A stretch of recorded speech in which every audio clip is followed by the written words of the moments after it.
Netflix, Amazon Prime, Hulu, Roku, the alternatives to cable and satellite seem endless.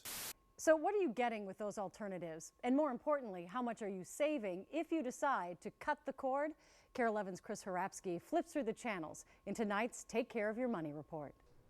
When it comes to entertainment, Xbox, watch ESPN. Times have certainly changed. Xbox, go home. And Jared Greer is loving it. It does everything I need to do. But with so many new options, he still has his old bill. Do I really have to pay for all this content that I don't even watch? So Greer has called in an expert. These are all the channels that are available with an antenna. John Brilhart, cord-cutting consultant. Usually my customers will save about $100 a month. 6 months ago, here's how it's going to work. Brilhart found himself teaching and installing antennas and Rokus and TiVos for friends and relatives. The TiVo Romeo has a multi-room DVR capability, whereas the Channel Master DVR Plus does not. Well, now he's cashing in. So we're watching Gotham right now on your antenna. With a new company called Cable Alternatives. I would consider myself a techno nerd, and so the opportunity to go in somebody's homes and show them how technology can improve their lives is really a thrill. Tona Fierro is another example. The beginning part of last year, I was like, there's got to be something better. Last year, she was paying $165 a month for satellite and internet. The times that they would be watching TV, they'd be watching something on Nick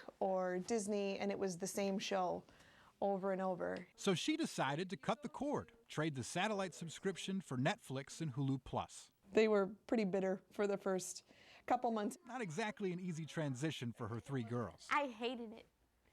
I got mad at her for like 2 months. I didn't like it at first, but I got used to it. I didn't care. But the girls weren't paying the bill, which dropped immediately. $165 a month down to $56 a month. According to the research company NPD Group, the average cable bill is expected to hit $123 a month this year. Cord cutters can spend that much for an entire year of a streaming service. Hulu Plus, Netflix, and Amazon Prime Instant Video all cost about $8 a month. However, live TV is still by far the most viewed platform of entertainment, but on-demand programs are gaining ground.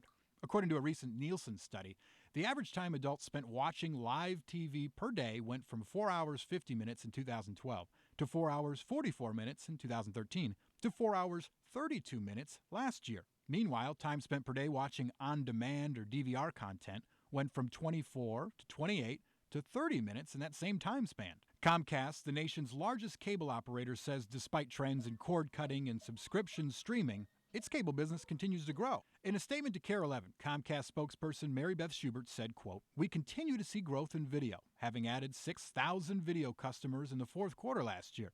In fact, our video results continue to improve, with a 27% drop in video losses year over year." Comcast is also fighting back by boosting its on-demand content by offering what it calls TV Everywhere, 70 channels of live streaming on any of your mobile devices.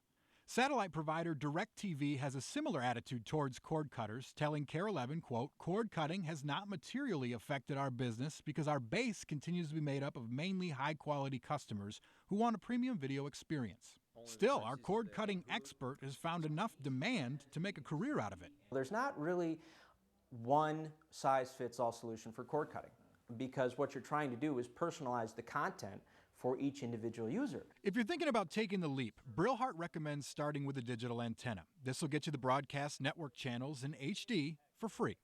Next, if you don't already have a smart TV, select a streaming device. This is by far and away the most content-heavy streaming devices. If you're tech-savvy and want access to the most content, Brilhart recommends the Roku 3. If you're less savvy, he suggests the easier-to-use Apple TV, which can also turn your TV into a monitor for your iPhone. There are a lot of products with varying prices and capabilities, but they're a one-time purchase, no monthly fees, minus the TiVo. Bottom line, cord cutting may not be for everybody, but Brilhart says start by asking yourself one simple question. How do I watch the shows that I want to watch, rather than watching the channels that I want to watch? And the answer might just save you a lot of money. Chris Harapsky, KARE 11 News. Well, TV watching is constantly changing. Just last month, Dish Network unveiled Sling TV. It allows you to stream 14 live channels, including ESPN, all from the internet at $20 a month. And the Wall Street Journal reports Apple is developing an online TV service. Actually, CNBC just tweeted out tonight, about a half an hour ago that it will launch in June. It will cost about $30 a month and have 25 channels.